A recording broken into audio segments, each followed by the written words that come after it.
Everything that we've done that points people to the gospel, we're talking about hundreds of millions of people. Yeah. You know, I can trace all that back to one couple in southern Arkansas and a preacher going to a bar and preaching to a guy at a bar. It's pretty incredible. So that guy was your scary at the time father. That guy he was a my wild scary man. father. You have a book coming out. This is what we're here to talk about. In case anybody's wondering when we're going to get to the serious stuff, it is called Gospeler. The word gospel. You were close. Gospel. Well, how do you pronounce it? Gospeler? Like propeller? Yeah. But it's the word gospel and ER. Gospeler, turning darkness into light, one conversation at a time. This is your new book. It's coming out very soon. What is the word gospeler? It's an old word that means someone who shares their faith either publicly or personally. And so someone who shares the gospel. So like a few hundred years ago, you would find this word a lot. Yeah. So people were they would say they were known gospelers. They were people who preached the gospel to people. So preachers were called gospelers. No, there were preachers and pastors. This was kind of a non-clergy person. So this was a layman. So this would be somebody like who's Phil. preaching the Phil's gospel. not a pastor or you preacher. You call your father Phil? I do. This makes it easier. That's unacceptable. It makes it easier. Actually, my wife, she found the word because it was going to be titled something differently, and then something different, and then she came and she said, "Willie, I found this word. It's so interesting. It's an old word, and man, I started researching the word, and I said that is awesome." And I feel like the word went out of vogue, but also I think actually people preaching the gospel kind of went out probably with it as well. It's a bunch of stories. We've always kind of had that knack for sharing our faith. And then I was so inspired by my dad and mom's story about how they came to faith. And I was like, and I sit there and I would think, Eric, like every day I'm thinking, I wouldn't be here right now talking to you had they not changed their lives. That marriage would have ended. Yep. They wouldn't have become believers, I guess, at that time. There would have been no Duck Commander. There would have been no business. Remind me of the name show. of the film that came out that tells the story of The Blind. The Blind. The Blind, yeah. The Blind tells that story. It's a dark story, but then, like all good stories, it starts dark, but then Jesus comes in, God comes in, and there's redemption and whatever. But it is horrifying to revisit the idea that that's who your father was at the time. Mm-hmm. And this gets into the mystery of, God's sovereignty and providence.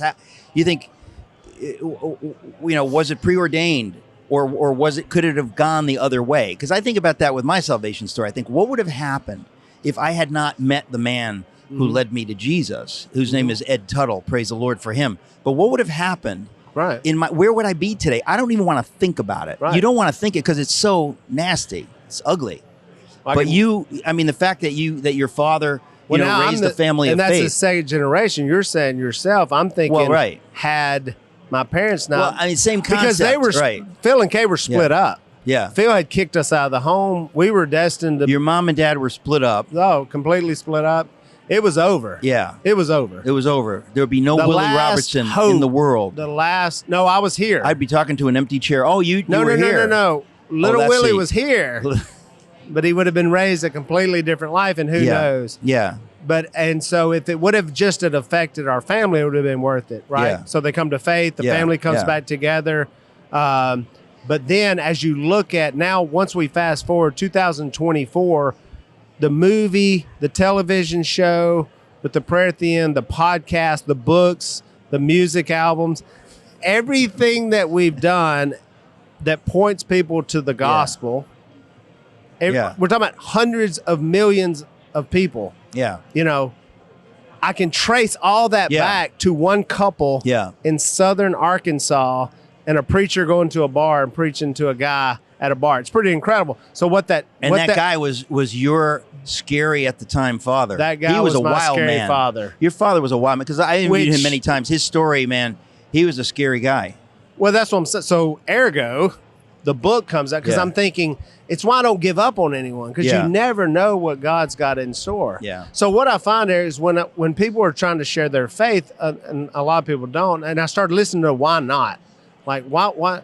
Well, I don't know the Bible well enough. I don't know where to start. That's usually what I hear a lot. I don't know where to start. I don't know how to get into that. And so what I did was I just wrote out, this is what I do. This is how I've talked to people. I put a lot of stories in there about people who came to faith. I've got cow pond baptisms at 15 degrees. After a hunt. Yeah, cow pond baptisms. Cow pond baptism. Yeah, this old boy. I preached him the gospel as we were going to the deer stand in the truck. So we pull up and he goes, Willie, I need to get baptized. So I'm looking around. I'm like, all right, well, when we get through hunting, go find us some water. You and must be a real preacher to get him to say, I need to be baptized before we could climb up into the deer stand. He pointed at the cow pond and said, what about right there? And I said, hey, if you're man enough, I am. It's 15 degrees in Kansas. Now, I got a question. And you were in Kansas at the time? Yeah, I was in Kansas. Because I don't think you would tell me the temperature in Kansas unless you were in Kansas. So you're in Kansas, you're deer hunting, and this guy says, well, I'm sorry. I thought you would know. When I said we're deer hunting, you would know that it's cold. No. There you go. I wouldn't know that. So I'm putting all this together. Yeah. We get him to the cow. He shucks down to his underwear. It could be cold, but it doesn't need to be 15 degrees cold. It's 15 degrees. That's very cold. So when you say a cow pond, this is the kind of stuff I'm interested in. Why is it called a cow pond? So it's a little pond of water where the cows can drink. Okay. But the problem is, so it's that small. Not only do they drink, I get it. Everything's going in there. It's where they go to the bathroom. Well, when we get in there for the baptism, I realized the water is only about 8 inches. The rest is mud, manure. So when I got him down, I thought, I guess this is the baptism he deserves. I guess he'd lived a rough life. And I just shoved his face right down in that cow. Right down in the mud. And he come out and he looked like he had seen the Lord. It looked like he ran across the water. When it's 15 degrees he was and somebody pushes you down in the so blood that story, and the mud. Those kind of stories are in the book. So this is the book. Gospeller. Doesn't matter Turning how you darkness pronounce to light, it. one conversation at a time. So you grew up in a family where sharing the faith is very natural. I mean, your father cannot stop talking about the faith because it's all he talks about. But what's interesting to me is that, you know, the faith, what we believe, is really at the center of everything. It's at the center. You know, Jesus is the truth. He's not, you know, it's not some little philosophy over here. It's at the heart of all of reality. There's not an atom in all of creation that is not, you know, that the electrons are going around the nucleus. The Lord is making that happen. The whole universe is under his authority. And so it's kind of a funny thing when people act like, well, you got your little weird faith. It's like, well, it's connected to all of reality. Right. There's nothing that can escape that. And your father, you know, he kind of gets that. So it comes out of him very naturally, no matter what you're talking about. Well, he's done that ever since he became a Christian. Similar like Paul, we see like Saul, you know, when he's converted and then bang, you know, right there in the beginning of Acts 9, I guess is when, and then Paul actually started teaching. It was so quickly to the point that where everyone's still scared of him. And then you just never see him stop. He just kept going all the way until he was killed. So Phil had that same kind of charisma about it. He just wanted desperately to share his faith with everyone and try to get that good news to people. Now, how many siblings do you have? I had 3 brothers and 1 half sister that we didn't find out about until a few years back. So your 3 brothers, tell me their names. Alan. Yeah, I know Alan. Jace. Jace I've met. Me, and then Jep. And Jep? I don't know if I've met Jep. Jephthah. That's a great name. That's a biblical name. Yeah, I don't know where that came. Yeah, it's way more biblical than Willie. You know, I think Willie's in the book of the Apocrypha. Dad told me. It's not canonical. Dad told me, and I believed this up until I was like 20 years old. Dad told me I was named after a kid that he flunked because Dad was a school teacher. And he said, I flunked this kid for like 3 years in a row. And his name is Willie. So I named you after this kid. And I thought it was true. I was like, oh, my dad named me after this kid he taught in high. None of that was true. My grandpa, my mom's dad's name was Willie. Not William? No, Are you not Willie? Your name is not William? My name is Willie. Your name is not William. It ain't. Willie's not a nickname. Willie is Willie. Your nickname should be William. No, I'm going to start calling you William. My name is a nickname. That's what I'm saying. It's amazing. But you only get that in the South. I'm just a Willie. You get people whose name is, your name is Bobby. And you say, Robert? No, Bobby. Yeah, I get but no, it's not William. It's Willie. Wait, so why did he name, what's the true story of why you were named Willie? Because I think I was named after my mom's dad, whose name was Willie. None of us knew that. All right. But your father, see, this is the thing. We're talking about your dad. Your dad is Dad didn't even know, I'm sure he didn't even know my mom's dad's name. Yeah. Isn't that weird? Yeah. But that's probably true. But I'm sure he met him. No? No, he passed away when mom was like, it's in the movie. When mom's like 13 or 14, that's when her dad passed away. I need to get me a copy So of that's this when movie. Big Willie passed away. I never knew him. Yeah. I've only seen like 2 photos of him. Yeah. Well, so you... Robertsons weren't big on pictures. No. Well, your dad, I mean, he's such an anomalous figure because on the one hand, you think of him as he's a wild man, right? On the other hand, he kinda is. was yes, but he was, let's talk about he was a school teacher. Yeah. You know, you don't expect a wild man to be a school teacher. He got his degree from the University of Louisiana. Where? Where degree? He got his Tech. college degree. Yeah, master's But I'm saying degree. you don't expect a wild man to get a master's degree. So your father is a little confusing because you think of him as he's a wild man, but he got like his a country master's bumpkin, but degree in English. from. You know what? That's nuts. In English. I want to talk to him about this. Yeah. Is he around You know what here? he told me one time? Eric, he said, "Will, here's the deal. That If sounds like you're your father. He goes, well, if you're smart, you can always play dumb. But if you're dumb, it's really hard playing smart." Can I tell you? And that's I your live my father, life by that. if I'm you're like Ricky dumb, Bobby. That's pretty good. But a lot of people don't know that story about your father. I mean, it's kind of gets to the issue that you really don't know who people are because you get an impression. You see the beard, there's this kind of character, but then you think that guy was got a master's degree in English from Louisiana Tech. Like that's just hard to process.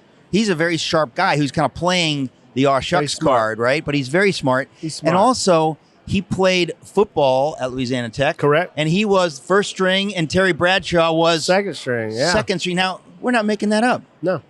Bradshaw says to this day, had Phil quit, he quit the team, had Phil not quit, and they would have been the same age,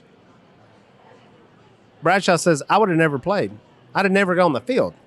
So we have your father to thank for Terry Bradshaw. Is that good or bad? I think that's good. That's good. That's I think basically they good. both found what they were meant to do. But it's unbelievable. All right, so Terry's awesome. In fact, I'll tell you this. So we did Duck Dynasty, the show. We went out and did Jay Leno back when you could still laugh and watch late night TV. Remember those days? Yeah, it was fun days. Remember Johnny Carson? So we just did Jay Leno. We're walking in LAX going back home. A man comes up and grabs Phil from behind and picks him up. Now, I rarely ever touch my father. I still don't, I mean, he's a scary guy. Nobody touches this man. And I'm thinking, who just grabbed him? Terry Bradshaw. And they hadn't seen each other since college. Right. And this was like 2013. So your father didn't Bradshaw know grabs Terry Bradshaw Phil. without hair. No. He didn't know that. I mean, Terry I guess he'd Bradshaw. seen him, but he'd seen pictures. so these two are talking in the middle of LAX. I kid you not, I look up, 2 guys come up, ask for a photo. It's Joe Montana's kids. Joe Montana joins the group. So I'm sitting here watching Phil, Terry Bradshaw, Joe Montana had this conversation about football and life. It was unbelievable. Does your father ever travel anymore, or is he just said, I'm done? A little. We just went to Vegas together. Vegas? We did a speech. But not much. He's pretty much, he's at home a lot. So I want to say it again. The book is Gospeller, Turning Darkness into Light, One Conversation at a Time. So Phil read this book. Yes, Phil sir. was so excited. So when I get home and if I said, hey, Phil, I met, hey, I talked to Eric Metaxas, he'd be like, cool, I could say, I saw whoever, whatever. Right. I could say I saw Leonard Skinner, Right. We're getting on a higher level now of humanity. Yeah. It would be like, cool. If I told him I shared the gospel with somebody, he literally would stop everything on, what'd he say? Where'd you go? What point? So when he read this book, he was really proud. He said, hey, he gave me this is the Phil. Yes. He gave me that thumbs up. Yes. He goes, Will, you said it he said, I have not one problem with this book. Not one. He goes, in fact, you said everything just like I say it. He goes, except you said it way nicer. Oh, my gosh. Which was awesome. It was cool. Talk about a blessing. He goes, you were Father's so blessing. nice at how you said it. I was like, yeah, Phil, you get a little on the angry side. So I kept mine a little bit. But it's cool. I did learn it from him. He certainly was who I watched. And so I put this together during COVID. I was teaching a Bible class on how to share your faith at a church. And I ran to a guy and he said, hey, man, you should put that in a book. He said, I've never quite seen it like you do it. And so, yeah, put it down. And so is the story about the cow pond in the book? Mm-hmm, that's in there. All right. Oh, there's a lot of funny. There's some cool. I'm going to get me a copy of this here book. one of my favorite stories, I ain't got time for them, Yeah. but one of the favorite stories has happened in Midtown, New York, Yeah. London Hotel. Yeah. Or it used to be the London. I don't know what it is Yeah. now. Yeah, had a Bible study there in that hotel. You're going to leave us I hanging talked to now? one, well, you have to read the book. I talked Yeah. to one person and ended up 26 people ended up All right. coming to the Lord over that one Something person. tells me we're going to have you back to discuss this. We'll get you back. In the meantime, Willie Robertson, my friend, God bless you. Thank you. Congratulations on the new book, Gospeller.